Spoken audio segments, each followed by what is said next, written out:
we have a box. No. It's not just any box. This is a really special box. Oh, here it is. Let's see what's inside. Okay guys, so check this out. This is the Skydio R1. And you look at it and you say, well, it's just another drone. But it isn't another drone. Skydio calls this the world's first self-flying camera.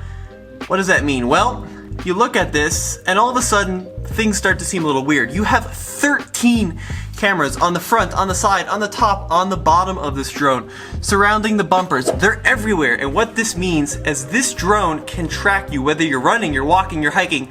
It can follow your progress and avoid things like trees, like buildings. But why we're interested in this drone is they recently just released an update that will let it follow and track cars. Now that's pretty cool. Let's see if it works. Okay, Skydio, what's in the box? Well, here is the vehicle itself. Fairly large. I can almost reach all the way around it with my fingers, and you can start to see all of the bumpers. You've got the front-facing camera, the bottom, the top, 13 cameras and sensors that prevent this thing from crashing. Other things you get in the box, well, you get a set of cables, charger and battery. Here is your extra battery. There's your little charging dock, just a USB-C connector there. And of course, we've got extra propellers, and this whole thing flies via iPhone or Android. I'm behind the camera because I am by far the worst pilot at TFL, and we've got the best pilot here, Tommy, so tell me what you're doing. Okay, so Skydio is connected. So now I just come into the app here. Pre-flight checks. Loading the pre-flight checks. Ready to fly. Okay, fly now.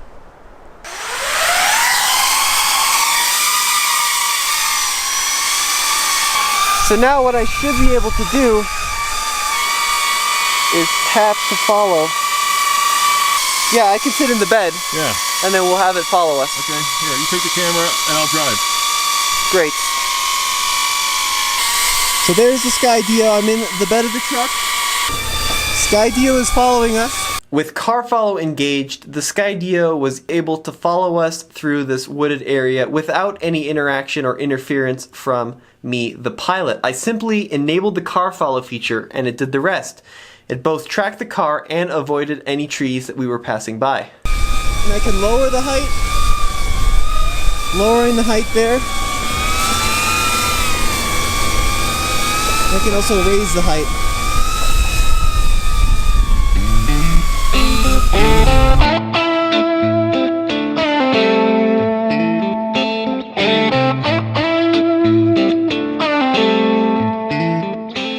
We did another test with Skydio behind our offices, and I want to point something out here.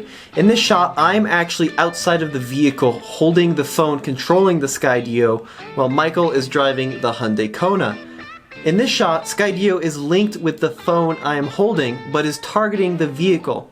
What this means is that Skydio does not simply just use the phone as a beacon, it actually does track the target, in this case, the Hyundai Kona. We also tried accelerating and braking away from the Skydio, and it was able to automatically adjust its position in order to continue to follow the car.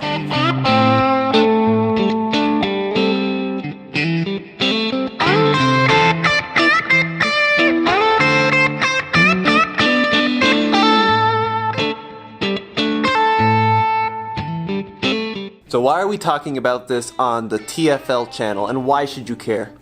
Well, first of all, we want you guys to be just as involved with the video making process as we are, and we also like cool new tech. We've had pretty terrible luck with drones and quadcopters in the past. Let's talk about our DJI experiences. We've gone through 3 Sparks, and 2 of the 3 have had major connection issues, and they've cut the stream multiple times in midair.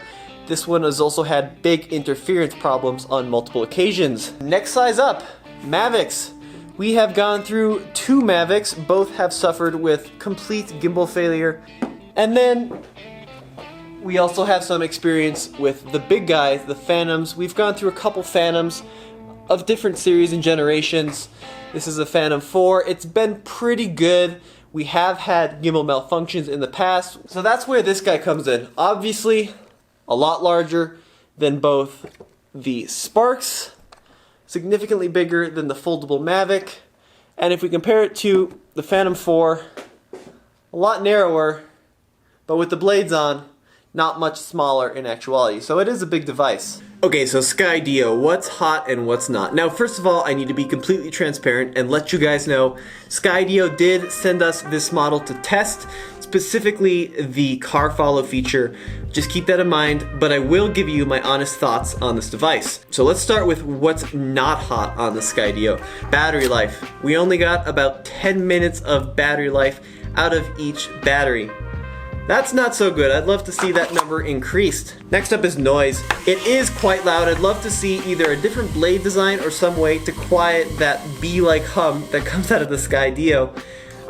Let's talk about controls really quick. So the Skydio is controlled entirely from an Apple device or an Android device, and that's not necessarily a problem for me because a lot of the DJI products are like that too. There is one thing that is a little bit irksome though. I've got right here, this is a standard remote control for an RC plane, an RC helicopter, or an RC quadcopter. Now I've been flying RC planes, RC helicopters, and quadcopters for quite a long time now. It's a system that's worked for like 40 years. Throttle is right here on the left stick. You've got yaw, this kind of motion. You have pitch, forward and backwards, and then you have roll, left and right. This system works and the industry knows it. DJI products, this is your Phantom controller. Same two sticks, and here is a Mavic controller. Same thing, just smaller. Even the Sparks, when they're all on the iPhone, you betcha, two sticks to control them and move them around. The Skydio does away with that completely, so it's just one joystick here, two buttons over here, then you can move the gimbal around by sliding your finger. It's just not very intuitive. This system has worked for so long, and it is so easy to use. I'd love to see this work. But the Skydio is more of a mobile platform for a camera, which is how they advertise it, which means it does follow you, and it follows you really well. We'll get to that in a second. Probably the biggest problem with the Skydio is the price, $2,500. My dad, which is one of the worst pilots I know, can crash a lot of Sparks and a lot of Mavics for $2,500. But let's get to the good. The technology in this is really cool, guys. And from our brief tests, it works.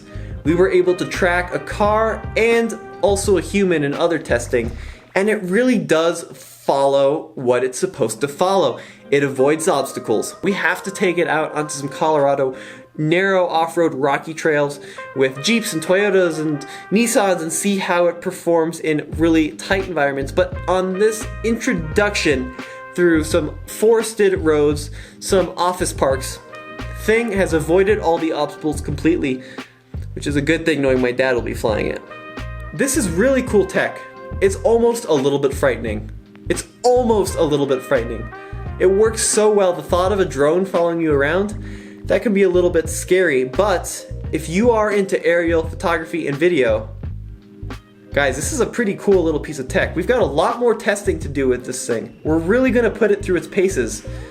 But as someone in the automotive industry who does this every day, 300 days a year, 360 days a year, 365 days a year if you are my dad, this thing could be a big asset to the company. We're gonna have to find out. As always, this is Tommy with the Fastlane Truck. We'll see you guys next time.